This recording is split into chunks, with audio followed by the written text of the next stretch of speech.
some people say you shouldn't become a DJ because it's not a real career path. But it is a real career path, and I know because I'm doing it. I live for a living every day. I get to DJ, I get to paint whenever I want. I do my own everything. And it's the best and most rewarding choice I've ever made in my entire life.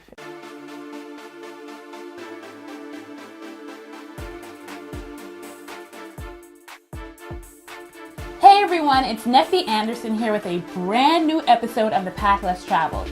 Now today's guest is DJ, visual artist, and philanthropist Quiana Parks. Ladies and gentlemen, Kiana is most known for DJing for prominent brands that you love, I love, such as American Express, Sephora, Volkswagen, Adidas, and it just goes on and on and on and on and on. But what I love about her is that she uses her platform to raise awareness about blood cancer through the DJ for a Cure movement. Kiana, thank you for having us and allowing us to be in your home and your space and all that fun stuff. Thanks for coming out. I'm excited. So talk to me about the opportunities that you created for yourself that led to your big break. Well, when I first started wanting to DJ, a friend of mine started bringing me out to the clubs, like fun clubs like Avenue and 10 June, which was a hot club back then. Mm-hmm. And well, back then like 2 years ago. But anyway, so I used to go to the club and I just had so much fun, and that's when I decided I wanted to be a DJ. And I was trying to look for people to like look up to, or just kind of like, you know, get a good idea of like what I'm doing. And I saw DJ Kiss one morning on Good Morning America, and I just knew that I just looked up to her. She was like the Beyonce of all DJs, in my opinion, at that time. So I was just like, I have to meet her. That's quite a title, the Beyonce of all DJs. Yeah, Kiss is Beyonce. Oh my goodness. Beyonce, I guess. Anyway, so I wanted to meet her, and I saw she was having a birthday party. I went to the party, and she was like the nicest person I had ever met. And next thing I know, I was her assistant, and she, you know. Come on, not next thing you know. Okay, so how did you go from like seeing her on Good Morning America to meeting her at a party to becoming her assistant? What's the in-between stuff? Well, I mean, I went to her birthday party. I wanted to meet her. I saw on her Instagram she was having a birthday party at Baby I'm a Star, and I had never even been to Baby I'm a Star, but I was just like, I have to meet her.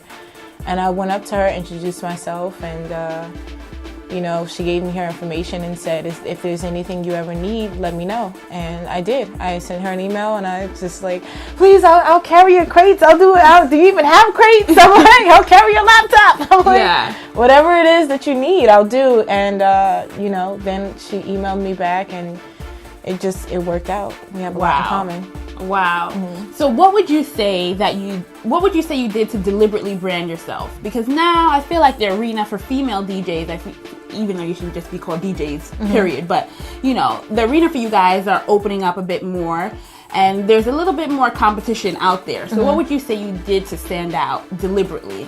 I deliberately continued to be myself. You know, I wrote a list of the things that I like about myself and what my friends, you know, why they gravitate towards me, or like why they like to party with me. And I took those things and I enhanced them. I gave them some color and put them in a press kit. I love it. Yeah. So I know that you have a press kit. I love Wix. Wix is like my favorite website building platform. And I saw your story on Wix, which is how I even found out about you. You're like a Wix feature. I always stress to people about the importance of having an online presence and having a website. Right. So what made you want to have your own website? Well, I'm a graphic designer, and I found Wix years ago, and I was obsessed with it. And even when I always had my website, kianaparks.com, because I had it when I was just doing my freelance graphic designs, and then when I decided to be a DJ, I just transformed it to be a DJ. Right. Okay, so for the people that aren't on that level yet, they didn't get a website as yet. Could you explain the importance of having one, just career-wise? Yeah, I mean, right now is like, you know, important for internet presence. I think what inspired me the most with social media and like an internet or online presence was Obama's campaign. Back in, what was that, 08? When he did that whole campaign, he was like one of the first ones politically to really take control of it and make it, work for him. Right. And seeing that just kind of like inspired me. I think it inspired a lot of people. I don't think people give Obama a lot of credit because I feel like he really, put it out there. But I mean, I just went and I took that and I just made it work. I've got my online presence. I realized that, if I have to send an email, everyone's not giving out mixtapes anymore. So, send out emails. It's just easier. It's 2015. If you don't know that your online presence is, important, baby girl, I don't know. need a lot of help.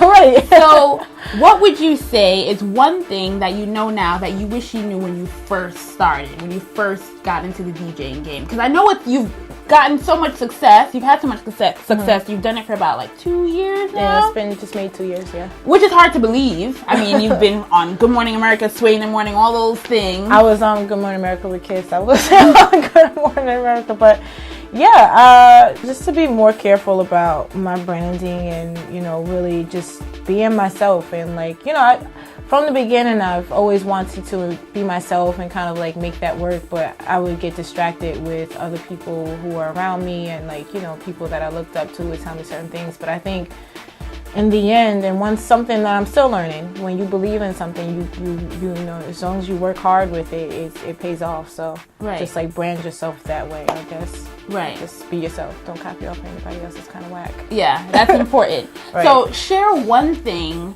that most people don't know about your journey to where you are now. One of the things that kicked it off was a bad breakup with my ex-boyfriend. And it's funny because my first laptop while DJing was the laptop that he bought me.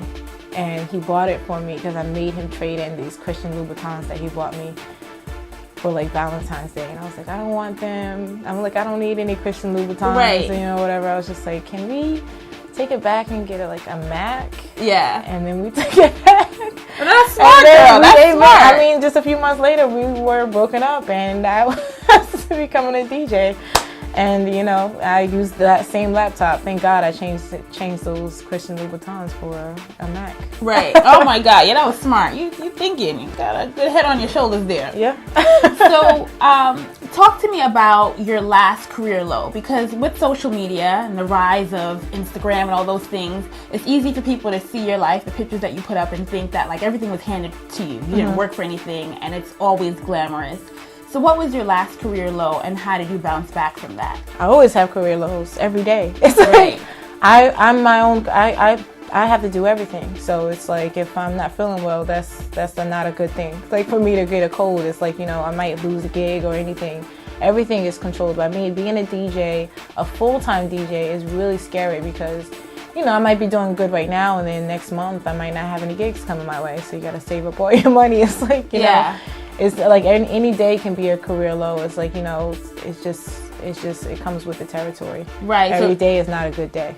Right. So, every day is not a good day. No. So there's none that really comes to mind. It's just kind of like you. Yeah. Like, I mean, it is what it is. And honestly, like, even my career lows, I really don't count them as lows anymore. Just because it's something that always teaches me how to grow and become stronger, Right. It was when I was working with Kiss, I was just interning and I never wanted to disappoint her. So I was just like always like, at every gig. And I had to get on crutches. I was on crutches for maybe a month. And that was like the hardest. Wait, what happened? You fell or something? No, it was just something going on with my foot, and it was a pain that I was ignoring. I just kept working and just kept working, and it just kept getting worse. And eventually, I had to go on crutches. But during that time, it was like I was working for Kiss. I was still doing my own gigs and everything, and I'm on crutches. Yeah. But never did I miss a gig. Oh my God. Even while I was on crutches, I put on my shoes in that booth. Well, one shoe maybe. Or I just had on one shoe and was just hopping on the other one. I made it work. You just gotta make it work. And I think DJing is the hardest I've ever worked. I kind of was lazy before.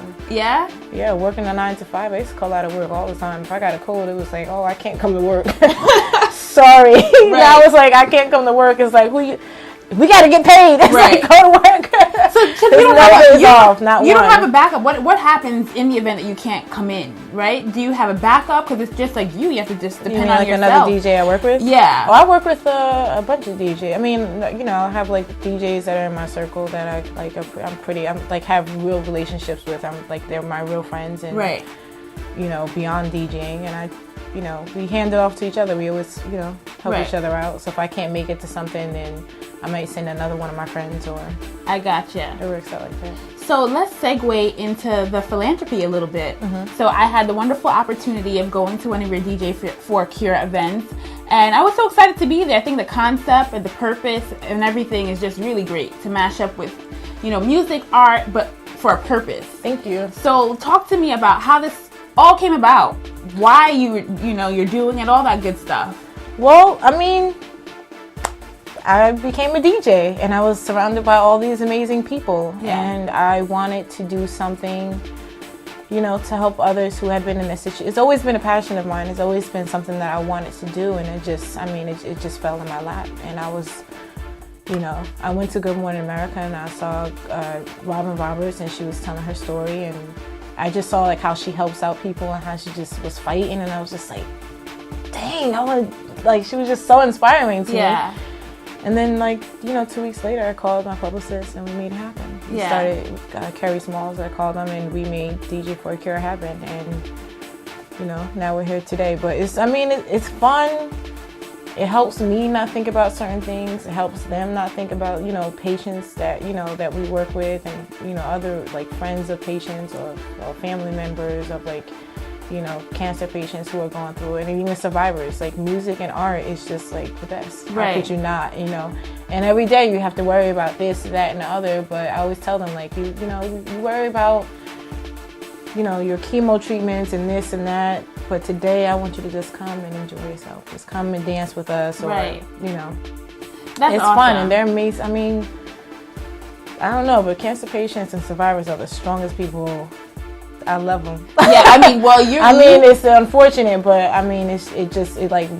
they're so strong. It's amazing. Yeah. I mean, you would know firsthand. Yeah.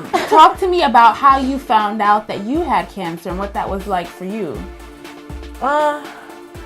It was a difficult thing for me. I was 19. I was, in college. I just made the dean's list, and next thing I know, I feel this lump on my neck, and I was just freaking out about it, and then next thing I know, it was cancer. And then but thank God, I honestly was blessed because I only had it for a summer.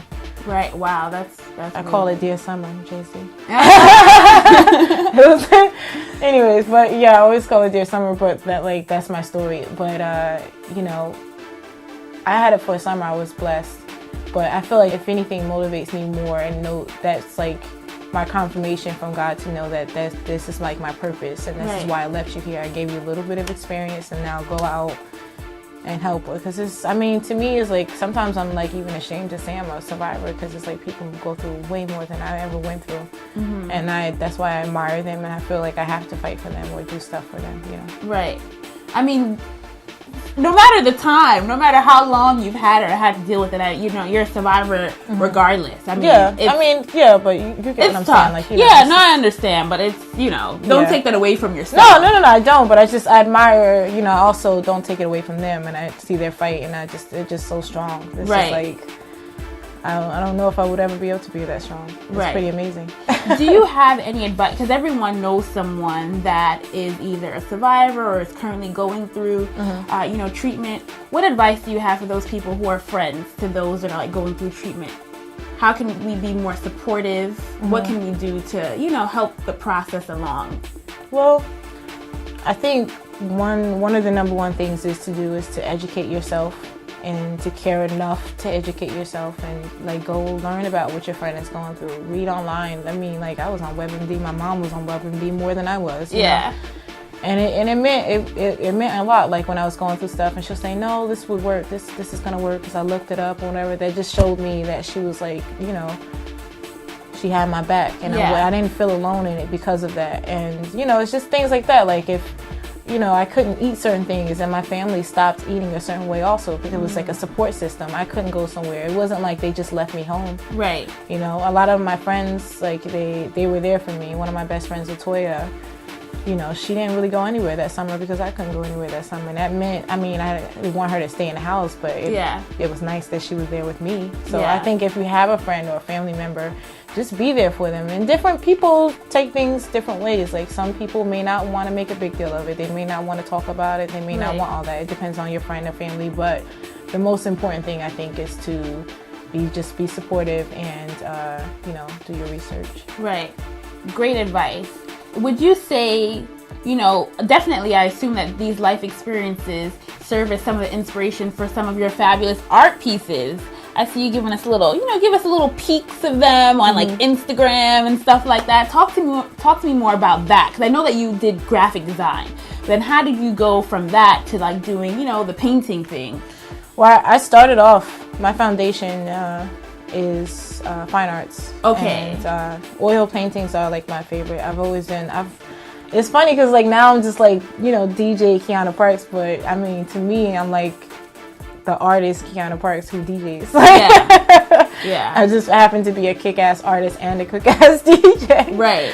But yeah, that was my foundation, like paintings, and it's mostly what I feel, and if I'm emotional and what I'm going through, I try to like just be as raw as possible with my canvases. Right. And showing that. I don't really paint for, like, when I DJ, most of the time I'm DJing for the crowd, but when I paint, I'm not painting for anybody but me. And if you like it, you like it. If you don't, you don't. Exactly. So is there a career moment that you're still waiting for in the art or DJ world? Of course. I want to travel the world. I want to bring, I've, you know, been traveling, but, you know, I just 2 years in now, and I think I'm doing okay, but my goal is to travel the world, whether it's with my paintings or my art. You know, I just want to just spread the love. Right. I hear you. Yeah. Well, you know, I always like to involve your supporters and fans so that they can ask some questions. So we threw out a question on Instagram. So let's see what some people asked. Okay, see, this name is gonna give me a little trouble. Pour Lamardou, I think. You know who you are. They want to know, what is your favorite song to surprise people with during your set? Ooh. It depends on what set I'm doing, and what mood I'm in. Because sometimes I'll throw toxic Britney Spears out there, or some old 90s TRL type of song that had everybody hyped. Or I might just play DJ Khaled. Everybody, you know, it was All I did was win. Yes, win. Hands up. I'm so bad with names. I just put Khaled win. And and I don't know. It's just, I'm pretty random sometimes. Like I might just play like TLC Scrubs. Sometimes one of the funniest reactions I ever got was when I played TLC Scrubs, and then I like cut it and then put pigeons. Yeah. Ooh, that's a good mashup though. Huh? That's a good. I mean, because it's the same song. Yeah. Like, it's like, but like all the guys are like, and then and it was like a pigeon. They were like, ah. Yeah, that joke was funny. Yeah. Oh my goodness. Okay, so Jay Quaisance wants to know, how well can you Cupid shuffle? And so I'm gonna add on to this person's question, because they want to know if you can Cupid shuffle. But I want to know, can you dance at all? I mean, like, being a DJ, I assume all DJs have to know how to dance and like break it down a little bit. So would you call yourself? Oh, yeah. I'm a dancer. Yeah. I can two-step. I can't quite twerk. Yeah. You know. He's like, I can't quite. So I feel like I can't get it. I could never do the heel toe, none of that. But no. I can two-step. I'm but a I Jersey feel like girl, so. you have to know, as a DJ, you kind of have to know what dances are hot now, right? I guess, no? Or it's not really that important? Yeah, I mean, the shmoney dance. Yeah. And so, talk to me about the most difficult part about being a DJ, because I couldn't imagine doing what you do, because it's so hard to me. Well, it used to be hard. when I first started, because I would be nervous before my sets and all that stuff, and just like my hands would shake. Oh my God, it would shake so bad. Right. But now it's not so hard. Now it's more fun. Yeah. Now it's like, you know, if anything, the hardest thing is like working on days when you're tired. But then as soon as you get to work, it's like, oh yeah, I love this. Yeah. It's like, I love it. It's all right. Yes, that's the best part about it. But I mean, you know, it's whatever. It's not that hard if you really love it. Right. And you like it and you're good at it. So. Thank you so much for talking with us today. Yeah. On behalf of everyone on the other side of that screen, I just want to thank you for having the courage to turn your passion into your career. Yes, I would like to encourage you to do that. Living for a living. That's me. Yes, living for a living. I love it. Until next time, if you guys enjoyed this interview as much as I did, I want you to like, I want you to comment, I want you to share, I want you to put it on all your social media platforms and let me know. Come on now. I won't know. I need to feel the love. Feel the love. Holla. Exactly. Until next time. Bye. Bye.